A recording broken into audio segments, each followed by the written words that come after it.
langkah-langkah Bapak Presiden selama 1 tahun ini, dia meletakkan dasar-dasar pemerintahannya itu dengan menegaskan kembali perlunya kedaulatan negara. Pernyataan-pernyataan Bapak Menteri Keuangan, Bapak Purbaya, terlihat bahwa ini adalah baru data saja, itu sudah banyak kebocoran-kebocoran yang sangat menyedihkan, memprihatinkan kita sebagai anak bangsa. Presiden memahami kalau tepung campur dengan rambut, Bapak Presiden memahami bahwa dia harus mencabut rambut itu dan menjaga agar jangan tepungnya berhamburan. Itu sebagian besar negatif. Sebagian besar menghendaki Bapak Presiden menggilas presiden sebelumnya dan wakil presiden. Jadi kebiasaan mencuri uang negara di negara ini itu harus diakhiri. Bapak Presiden meletakkan kampanye dan janjinya di atas bahwa saya akan memberantas korupsi. Kereta api cepat ini, ya, semua orang memiliki pendapat, bahkan yang pernah juga dipecat dan lain-lain apa semuanya, menyatakan ada korupsi, ada markup, ada apa. Saya kira ini semua kan pembicaraan simpang siur. Ini juga dibutuhkan masyarakat. Ya, ada bahwa itu merugi apa. Ya, semua di negara ini rugi kok. Badan usaha milik negara semua, 12 direktur utama ditangkap merugikan. Pertamina yang diharapkan bisa membantu seperti itu ditangkap juga semua. Sampai Badan Pemeriksa Keuangan. Ya, sampai Kementerian Agama juga korupsi. Apa yang tidak beres? Munculnya Bapak Presiden ini, dia letakkan dasarnya, saya berantas korupsi. Kepolisian sudah masuk orang negarawan. Ada 4 situ. Mantan Kapolri. Kemudian Pak Tito Karnavian, Badrodin Haiti, dan Pak Idam Aziz. Saya kira cukup bagus. Ada memang pendapat di luar bahwa mengapa tidak ada orang sipil situ yang mengerti HAM. Saya kira tidak perlu. Saya tegaskan tidak perlu. Ini urusan.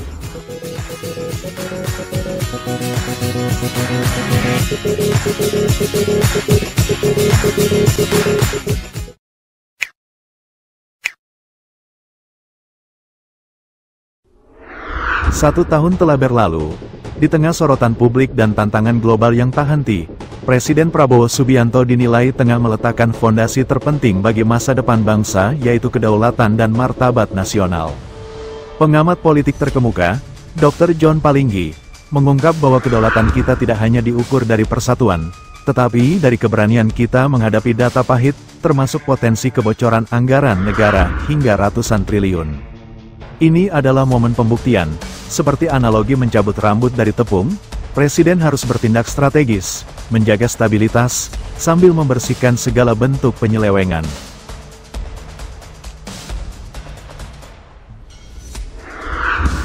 Langkah berani ini, dari restrukturisasi utang kereta cepat WOS hingga reformasi fundamental di tubuh Polri, adalah langkah-langkah nyata menuju Indonesia yang berwibawa dan sejahtera. Lalu, bagaimana juga strategi diplomasi globalnya, dan mengapa kearifan politiknya justru dipuji sebagai kunci stabilitas? Saksikan analisis mendalam Dr. John Palinggi. Ya, saya hanya melihat bahwa langkah-langkah Bapak Presiden selama 1 tahun ini, dia meletakkan dasar-dasar pemerintahannya itu dengan menegaskan kembali perlunya kedaulatan negara. Kedaulatan negara itu diukur dari bagaimana kita bersatu, bagaimana kita rukun dan bersatu untuk menghadapi masalah bangsa dan negara. Kedaulatan juga diukur dari bagaimana kita menggunakan pinjaman-pinjaman luar negeri secara efisien dan efektif.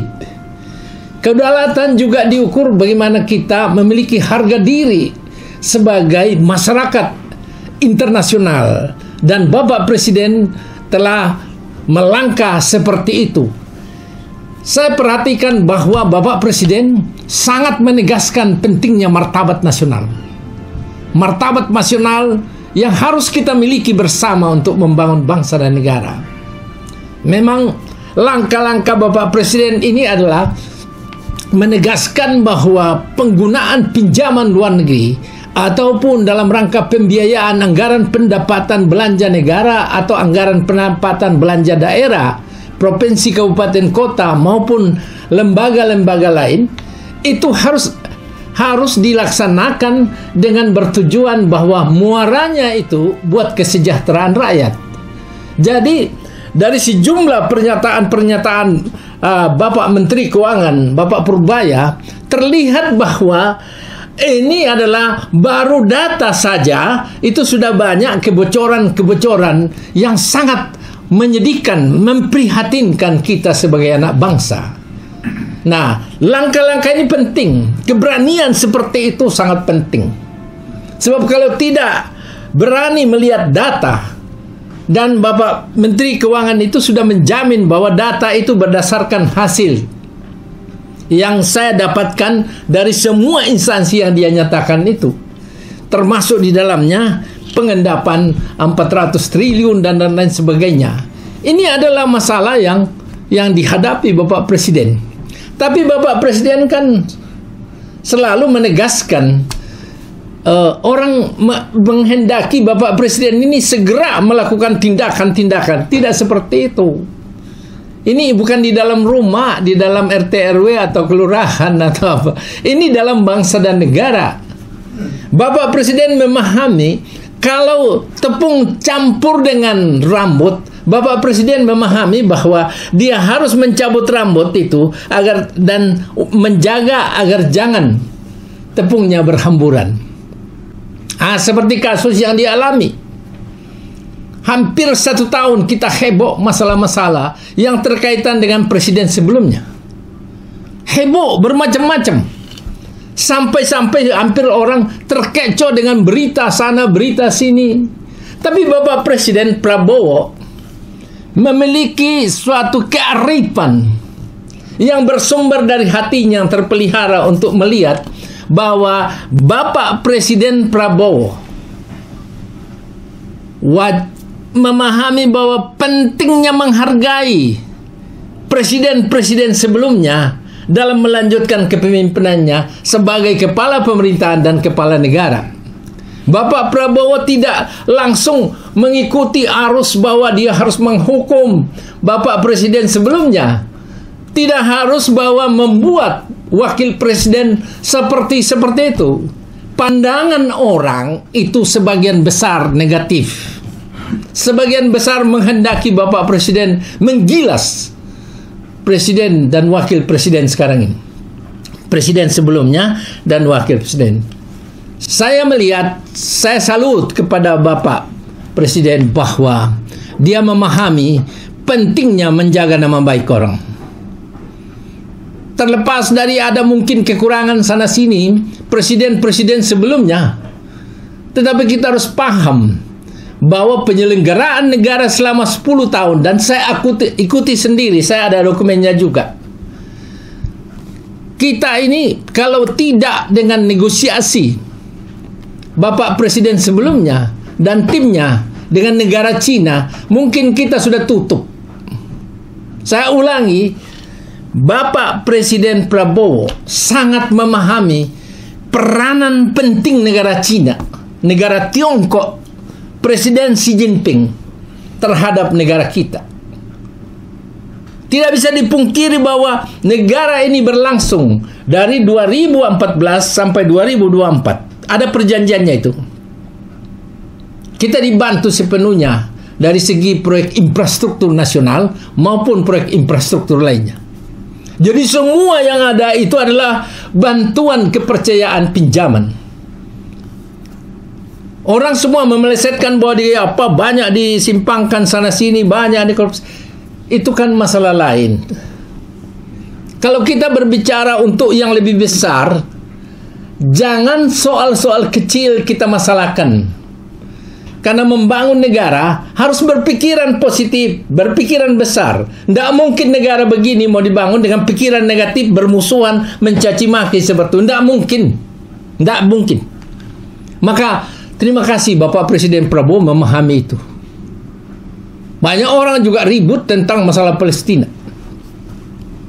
Bapak Presiden Prabowo itu mengerti namanya fora internasional, hubungan bilateral dan multilateral. Dia mengerti. Ya, bukan pendidikan dari desa. Bapak Presiden Prabowo itu adalah pendidikan dari luar negeri, negara maju. Dia memahami bagaimana untuk menyatakan mendukung Palestina. Naluri kemanusiaannya itu mendasari dia mendukung Palestina. Tetapi arus dukungan dari semua 154 negara itu adalah memang ada komponen-komponen di sana bahwa mendukung Palestina masih ada persyaratan bahwa para sandera mesti dikembalikan dalam utuh atau dalam hidup atau meninggal. Yang kedua, keamanan Israel itu menjadi landasan terhadap perjanjian-perjanjian ke depan. Ternyata masih perlu pergumulan lebih luas lagi untuk mencapai itu. Tapi Bapak Presiden didasari naluri kemanusiaannya dia nyatakan itu. Nah, semua mencaci maki Bapak Presiden. Padahal ini adalah bagian-bagian dari bagaimana menempatkan diri dari fora internasional, baik secara bilateral maupun multilateral. Bapak Presiden tahu itu. Kita ambil sekarang. Sering itu negara Tiongkok sama Amerika, perang dagang, perang mata uang, dan lain sebagainya. Tapi itu kan di atas kertas, berita. Banyak orang kita berpikiran sempit saja bahwa ada terjadi. Enggak, di balik apa berita itu ada pertemuan-pertemuan yang mengkaji bagaimana. Contoh aja, masalah Palestina sampai negara Arab itu bersatu untuk menciptakan kawasan aman, tentram. Itu kan ternyata ada manfaatnya. Persetujuan sejumlah negara terhadap pentingnya negara Palestina itu menghasilkan satu kesepakatan untuk menciptakan keamanan ya kawasan di Timur Tengah seperti itu. Tapi terlepas dari itu, masalah yang paling misalnya saja Bapak Menteri Keuangan jalan, kemudian saya kira ini salah satu hal yang bagus. Ada yang mengungkapkan. Namun pada akhirnya kan itu saya kira langkah ini perlu sehingga mewarning memperingatkan orang-orang yang suka menyimpan uang negara. Ya suka menyimpan. Itu terjadi lalu kok. Ada yang 600, ada yang 400 triliun pernah yang lalu ada semua. Jadi kebiasaan mencuri uang negara di negara ini itu harus diakhiri. Bapak Presiden meletakkan kampanye dan janjinya di atas bahwa saya akan memberantas korupsi. Masyarakat ingin mendengar supaya sekarang itu, mana itu hasil pemberantasan korupsi. Ya, tidak seperti makan cabai harus pedas, tidak. Tapi kenyataan secara bertahap. Tidak bisa langsung, semua nanti amburadul. Seperti itu. Jadi, sekali lagi, Bapak Presiden memahami langkah-langkah dia. Tentang kunjungan Bapak Presiden di sering ke luar negeri, kunjungan kenegaraan, itu adalah memperharap hubungan bilateral maupun multilateral dengan berbagai negara dengan dasar-dasar bahwa kepentingan negara yang diutamakan. Tetapi hubungan itu sendiri harus berdasarkan pada saling menghormati, juga tidak mencampuri urusan dalam negeri masing-masing, tetapi yang dasarnya Bapak Presiden itu melantunkan sesuatu langkah-langkah supaya bisa saling menguntungkan dari segi budaya, dari segi ekonomi maupun lainnya. Bahkan dari segi pertahanan juga ada itu. Nah, ini yang dilakukan Bapak Presiden selama ini. Dan saya kira belum pernah saya lihat ada presiden yang sampai sibuk begini. Saya kadang-kadang berpikir luar biasa kelelahannya ya. Terkait keputusan Presiden Prabowo agar negara mengambil alih pembayaran utang kereta cepat WOS, Dr. John Palinggi melihatnya sebagai langkah strategis. Ia menolak perdebatan simpang siur mengenai korupsi dan markup di media, dan berfokus pada langkah Presiden untuk restrukturisasi dan penjadwalan kembali utang. Kereta api cepat ini, ya, semua orang memiliki pendapat, bahkan yang pernah juga dipecat dan lain-lain apa semuanya, menyatakan ada korupsi, ada markup, ada apa. Saya kira ini semua kan pembicaraan simpang siur. Kalau memang hal itu ada sesuatu, silakan lapor ke penegak hukum. Jangan sekarang ini semua orang saling memfitnah di media elektronik, media digital maupun media cetak, saling fitnah. Saya berpikiran bahwa Bapak Presiden berani menyatakan itu karena dia sendiri tahu bahwa bagaimana untuk merestrukturisasi, menjadwalkan kembali utang ini agar tidak terlalu membebani negara ini. Caranya adalah meminta Cina supaya memahami bagaimana supaya jangan dulu sekarang bebani kami. Itu kan langkah-langkah yang sangat sambil memperbaiki. Bapak Presiden akan memperbaiki beberapa hal. Kenapa? Kereta api cepat ini juga dibutuhkan masyarakat. Ya, ada bahwa itu merugi apa? Ya, semua di negara ini rugi kok.